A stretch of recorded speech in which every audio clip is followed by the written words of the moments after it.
Sushant Singh Rajput case.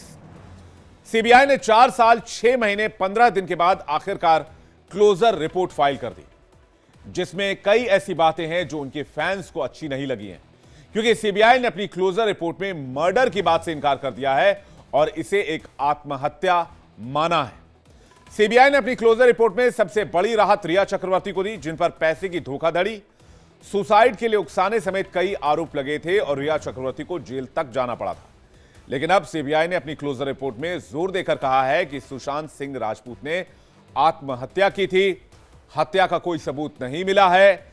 इससे भी बड़ी बात यह है कि जांच एजेंसी के मुताबिक रिया चक्रवर्ती के खिलाफ कोई सबूत नहीं है और उन्हें क्लीन चिट दे दी गई है। बता दें कि सुशांत सिंह राजपूत 14 जून 2020 को बांद्रा में अपने घर पर रहस्यमयी तरीके से मृत पाए गए थे। पहली नजर में मामला सुसाइड का लग रहा था, लेकिन बाद में इसे मर्डर माना जाने लगा, जिसके बाद मामले में सीबीआई जांच की मांग उठी और बहुत तनातनी के बाद आखिरकार इसकी जांच सीबीआई को सौंपी गई। अब सीबीआई की क्लोजर रिपोर्ट में, आखिरी रिपोर्ट में मौत की असल वजह सुसाइड ही बताई जा रही है। इस केस में सीबीआई ने 6 अगस्त 2020 को एफआईआर दर्ज की। 4 साल 6 महीने 15 दिन बाद सीबीआई ने क्लोजर रिपोर्ट फाइल की। बता दें कि सीबीआई ने 2 मामलों की इसमें जांच की थी। सुशांत के पिता के सिंह की रिया चक्रवर्ती के खिलाफ शिकायत, जिसमें आत्महत्या के लिए उकसाने, धोखाधड़ी और पैसों के हेरफेर के आरोप लगाए गए थे। रिया चक्रवर्ती की शिकायत, जिसमें उन्होंने सुशांत के परिवार पर मानसिक उत्पीड़न के आरोप लगाए थे। सुशांत केस में अब तक क्या क्या हुआ, यह भी जान लीजिए। 2020 14 जून सुशांत सिंह राजपूत का शव उनके बांद्रा वाले घर में मिला। सुशांत के हाउस हेल्प नीरज ने पुलिस को सूचना दी। पुलिस ने मौके पर पहुंचकर शव को पोस्टमार्टम के लिए भेजा। 15 जून सुशांत के परिवार ने गड़बड़ी की आशंका जताई, जांच की मांग की। पिता और बहनों के पहुंचने के बाद अंतिम संस्कार हुआ। 16 जून महाराष्ट्र के गृह मंत्री अनिल देशमुख ने सुशांत के डिप्रेशन का दावा किया। देशमुख ने कहा कि पुलिस डिप्रेशन वाले एंगल की भी जांच करेगी।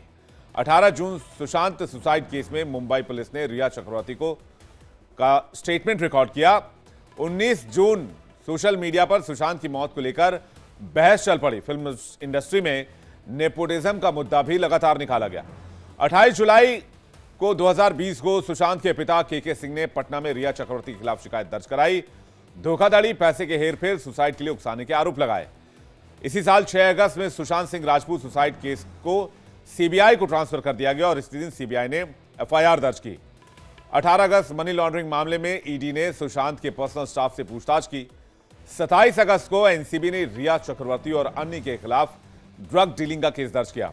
28 अगस्त को सुशांत सुसाइड केस में रिया चक्रवर्ती पहली बार सीबीआई के सामने पेश हुई। 8 सितंबर को रिया को एनसीबी ने अरेस्ट कर लिया। फिल्म इंडस्ट्री में चल रहे ड्रग्स नेक्सस का पर्दाफाश भी इसे बताया जाता है। हालांकि 7 अक्टूबर 28 दिन के बाद रिया चक्रवर्ती भायखला जेल से बाहर आ गई। 28 दिन तक उन्हें भायखला जेल में रहना पड़ा। इसके बाद मई 28, 2021 सुशांत के फ्लैटमेट सिद्धार्थ पिठानी को एनसीबी ने ड्रग एंगल में गिरफ्तार किया। 7 अक्टूबर सुशांत सुसाइड केस में बॉम्बे हाईकोर्ट ने सिद्धार्थ पिठानी को जमानत दी। 8 सितंबर 2022 को कूपर अस्पताल की ऑटोप्सी स्टाफ ने दावा किया कि सुशांत का मर्डर हुआ था। सितंबर 2023 में supreme court and high court litigants association of India ने याचिका लगाई। दिसंबर में महाराष्ट्र सरकार ने दिशा सल्यान की मौत में एसआईटी का गठन कर दिया। ठीक इसी तरह मार्च में 2025 में क्या अपडेट्स आए?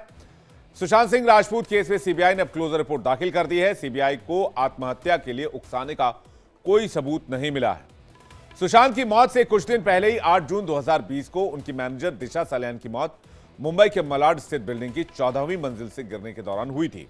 ये दोनों ही मौत संदिग्ध मानी गई थी। इसके बाद पिता सतीश साल्यान ने आरोप लगाया कि दिशा की गैंगरेप के बाद हत्या की गई, लेकिन राजनीतिक दबाव में मामले को दबा दिया गया।